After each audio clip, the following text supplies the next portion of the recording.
Magandang hapon po. Walang ulan pero binulabog ng biglang baha ang isang barangay sa Navotas. Lumubog ang mga bahay sa mataas na tubig na dulot ng isang bumigay na dike. Mula sa Navotas nakatutok live si Darlene Kai. Darlene? Pia Ivan, hanggang bukong-bukong pa yung baha dito sa kinatatayuan kong bahagi ng Celestino Street. Pero kanina, umabot daw hanggang lagpas leeg yan. Talagang mabilis daw tumaas yung level ng tubig kanina na labis ikinagulat ng mga residente rito.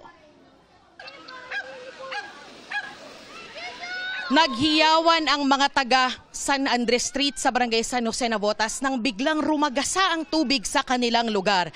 Hindi umulan pero bigla raw bumigay ang dike o river wall dito bandang alas 11:30 ng umaga kanina at agad na pinasok ng tubig ang mga bahay. Isang aso ang stranded sa gitna ng baha.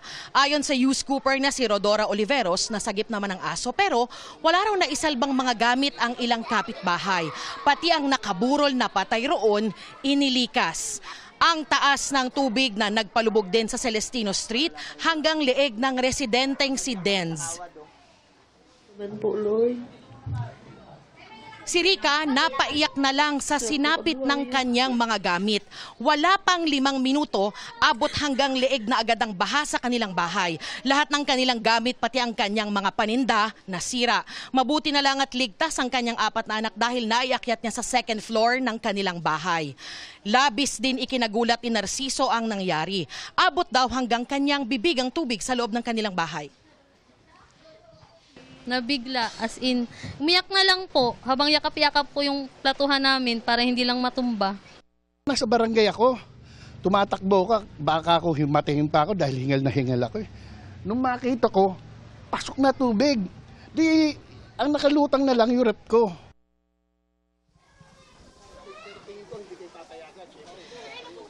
Napasugod tuloy dito ang ilang fire volunteers galing Caloocan para tumulong mag-rescue ng mga residente. Bumigat ang traffic tulad dito sa M. Naval Street. Agad ding nagsagawa ng rescue operations ang Navotas LGU. Ayon sa Navotas CDRMO, abot sa 100 individual ang inilikas kanina mula sa kanilang mga bahay papunta sa Navotas Elementary School. Sakto rin daw na umabot ng 2 metro ang high tide sa ilog kaninang tanghali. Hindi pa rin daw kasi naaayos ang bahagi ng navigational gate na nasira noong nakaraang buwan. Parang may nag-chat po sa amin sa page po na kailangan po nila ng tulong. Kaya nandito po kami para po nagsama-sama po kami ng mga fire volunteer. Natural na occurrences kasi ma'am, tabing ilog ito ma'am eh. Yarda po ito kung saan dinadala po yung mga barko o lansya na for repair. Kaya po maaaring dahil na rin po sa katagalan ng panahon ay nasira kasi nakatuntong lang po siya sa lupa. Kung ang dike po natin ay nakatuntong sa lupa, kung lumalambot po kasi yun dahil sa nabababad sa tubig. Pia Ivan, unti-unti nang humuhupa yung baha rito sa ilang bahagi ng Navotas nga na apektado nitong pagkasira ng dike. Sa katunayan, mula kaninang tanghali ay malaki na yung diferensya. Patuloy yung rescue operations pa rin ng Navotas LGU para doon sa mga hihingi ng saklolo.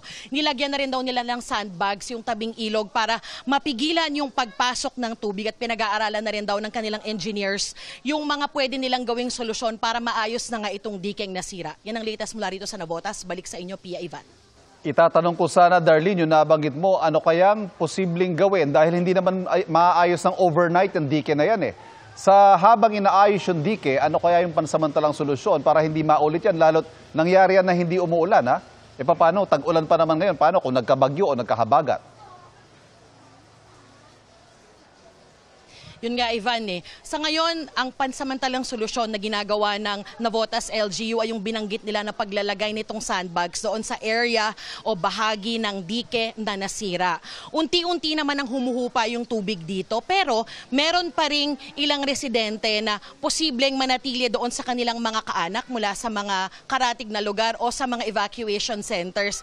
Yan daw muna yung pansamantalang magagawa habang inaalam pa kung paano yung magiging permanente at pangmatagalang solusyon sa nasirang dike, Ivan.